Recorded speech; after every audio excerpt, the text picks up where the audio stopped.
የብልት ማሳከክ ያለባት ሴት ሁሉ የማህፀን ኢንፌክሽን አለባት ማለት ላይሆን ይችላል። ነገር ግን የማህፀን ኢንፌክሽን ሲኖር አንዱ ምልክት ነው። ሰላም ጤና ይስጥልኝ። ዶክተር መሰለ ነኝ፣ የጽንስና ማህፀን ስፔሻሊስት ሐኪም። ለብልት ማሳከክ አጋላጭ ምክንያቶች ምንድን ናቸው? አንዲት ሴት የብልት ማሳከክ ሲያጋጥማት መቼ ነው ወደ ሕክምና ተቋም መሄድ ያለባት? በዚህ ቪዲዮ የብልት ማሳከክ የሚያመጡ ምክንያቶችና የሕክምና አማራጮችን በተመለከተ መረጃ ይዤላችሁ ቀርቤያለሁ። ቻናሉን ላይክ፣ ሼር እና ሰብስክራይብ በማድረግ ጀምሩ።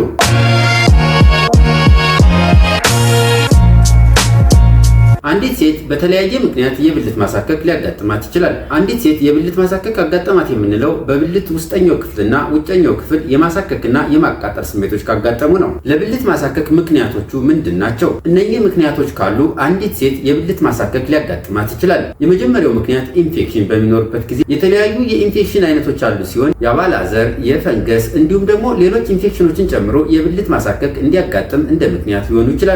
ሁለተኛው ኢሪቴንትና አለርጂስ በሚያጋጥምበት ጊዜ አንዲት ሴት ለንጽህና መጠበቂያ ቁሳቁሶች አለርጂክ ልትሆን ትችላለች። እነኚህን ቁሳቁሶች በምትጠቀምበት ወቅት የብልት ማሳከክ ሊያጋጥማት ይችላል። እነኚህ የንጽህና መጠበቂያዎች ማሳከክን ካመጡ መቀየር እጅግ በጣም ይመከራል። ሶስተኛ የሆርሞን ለውጥ፣ በእርግዝና በወር አበባ ወቅትና በቅድመ ማረጥ ጊዜ የሆርሞን ለውጦች ሊኖሩ ይችላሉ። በዚህ ወቅት የብልት ማሳከክ ሊያጋጥም ይችላል። የቆዳ ችግሮች፣ ሶሪያሲስን ጨምሮ የተለያዩ የቆዳ ችግሮች በሚያጋጥሙበት ጊዜ ብልት አካባቢም ችግሩ ስለሚመጣ የማቃጠልና የማሳከክ ምልክቶች ሊኖሩ ይችላሉ። የብልት መሳሳት ወይም ደግሞ ቫጂናል አትሮፊ በሚያጋጥምበት ጊዜ በተለያየ ምክንያት የማህፀን ጡንቻዎች ሊሳሱ ይችላሉ። ይህም ለማቃጠልና ለማሳከክ ምቹ ሁኔታዎችን ሊፈጥር ይችላል። አደጋ ወይም ደግሞ ፍሪክሽን በሚያጋጥምበት ጊዜ ለምሳሌ አንዲት ሴት ለረጅም ጊዜ ሳይክል የምትነዳ ከሆነና የሚያጣብቁ ፓንቶችና ሱሪዎችን የምታዘወትር ከሆነ ብልት አካባቢ የመለላጥና የመፈግፈግ እድል ስለሚኖረው የማሳከክ እድል ሊኖረው ይችላል። ፑቢክ ላይስ፣ ብልት አካባቢ አለው ፀጉር ላይ ቅማል ሊራባ ይችላል።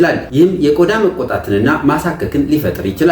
አንዲት ሴት የብልት ማሳከክ በተደጋጋሚ የሚያጋጥማት ከሆነ ወደ ሕክምና ተቋም በመሄድ አስፈላጊውን ምርመራ በማድረግ ምክንያቱን መለየት እጅግ በጣም ይመከራል። ምክንያቱ ከተለየ በኋላ የሕክምና አማራጮችን ለመስጠትና መድኃኒቶችና ሌሎች አማራጮችን ለመውሰድ እጅግ በጣም ስለሚያግዘን በማህፀንና ጽንስ ዙሪያ ጥያቄዎች ካሏችሁ አስተያየት መስጫው ላይ ያስቀምጡ። ለዛሬ ያዘጋጀሁት ይህንን ይመስላል። በቀጣይ በሌላ ፕሮግራም እስከምንገናኝ ቸርን ሰንብት።